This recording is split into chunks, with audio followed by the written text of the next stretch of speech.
I have often said that wealth, in and of itself, is but a tool. It is neither noble nor ignoble. It is simply potential, waiting to be directed.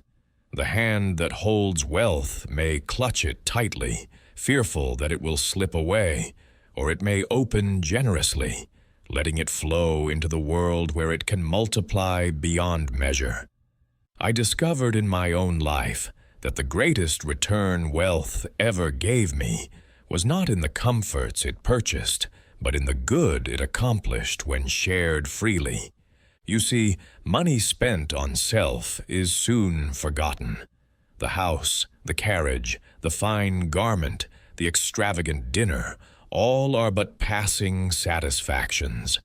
But money spent in service of others is an investment that never ceases to pay dividends. It enriches the giver as much as the receiver, and its influence echoes long after both are gone. This, my friends, is the joy of giving. I was not always a man with such means. I was born into a modest household in Scotland, where my parents labored hard and long merely to provide bread upon the table. When we emigrated to America, I worked as a bobbin boy in a cotton factory, earning a pittance of $1.20 a week. At that time, the idea of giving away wealth seemed laughable. I had barely enough to sustain myself. Yet, even then, my mother instilled in me a spirit of generosity. She would share with neighbors who had even less than we. That lesson never left me. She taught me that giving is not reserved for the wealthy. It begins in the heart.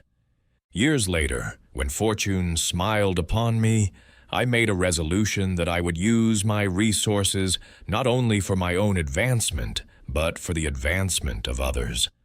I became convinced that a man who dies rich dies disgraced. For what good is a fortune buried with its possessor? What good is a treasure hoarded in vaults, unseen and unused? The true measure of wealth is not how much one keeps, but how much one gives to the world.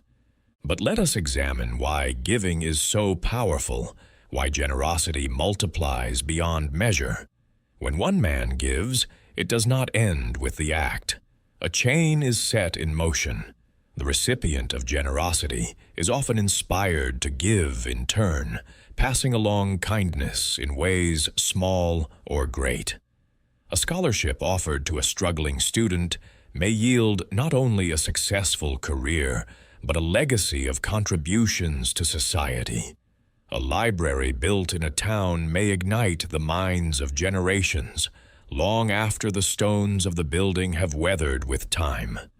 I saw this firsthand in the libraries I endowed. In small towns and great cities alike, those institutions became sanctuaries of learning. Yet I myself never read all the volumes upon those shelves. The gift was not for me, but for countless others. And though I may not know their names, they are, in truth, my partners in building a better future. That is the secret of giving. It multiplies invisibly through lives touched and minds awakened. Still, many fear that giving will impoverish them. They cling to their possessions, thinking every dollar surrendered is a loss. But I have found the opposite to be true. What is given freely returns in abundance, though not always in the same form. The giver receives wealth of spirit, joy of heart, and often the loyalty and admiration of those around him. Money hoarded turns stagnant. Money circulated creates life. Generosity also strengthens character. To give is to admit that one's own needs are already met, that you live not in scarcity, but in abundance. It requires a shift from fear to faith. The act of releasing wealth is itself liberating. You are no longer chained to your possessions. Instead, you become their master, directing them toward noble ends. Consider the contrast between two men of wealth. One spends his days anxious, guarding every cent, suspicious of all who approach him. He dies bitter, and his fortune is scattered in ways he never intended. Another opens his hand and invests in the good of others. He dies loved, and his fortune continues his mission long after he has gone. Which man truly lived richly? Which man's name will be remembered with honor? There is also this truth: generosity fosters unity. When a leader gives to his people, not merely in coin but in opportunity, he binds their loyalty. When a citizen gives to his community, he strengthens the ties that hold society together. Giving is the very glue of civilization. Without it, greed corrodes, envy divides, and society fractures. With it, men feel themselves part of a greater whole. And giving need not always be measured in dollars. Time, wisdom, kindness, these are currencies of equal or greater value. A word of encouragement to one in despair may redirect an entire life. A mentor's guidance may save years of error for an eager apprentice. A moment of compassion may heal wounds money could never touch. The joy of giving lies not only in the impact it produces, but in the transformation it brings within.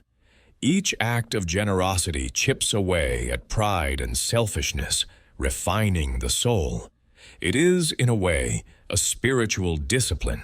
Just as iron is tempered by fire, the heart is tempered by acts of selflessness.